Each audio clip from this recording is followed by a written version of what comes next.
সুপ্রিয় দর্শক বন্ধুরা, আমরা এখন যাচ্ছি পুঁইশাকের রাজ্যে, যেখানে প্রচুর পরিমাণ পুঁইশাক চাষ করেছে এক চাষি ভাই। আমরা এই পুঁইশাকের খেতে যাচ্ছি, পুঁইশাক দেখতে। দেখেন কি পরিমাণ, ক্ষেত বলতে ভুল হবে, এটা একটি পাহাড়ের মতো মাটির স্তূপ। এই মাটির স্তূপে আমাদের এলাকার এক ভাই পুঁইশাক রোপণ করেছে। প্রচুর পরিমাণ পুঁইশাক হয়েছে, অনেক পুঁইশাক সে বিক্রি করেছে এখান থেকে। আরো অনেক অনেক পুঁইশাক এখানে রয়ে গেছে।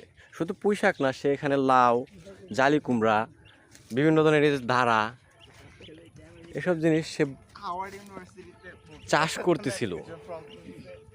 দেখেন প্রচুর পরিমাণ পুঁইশাক এখানে।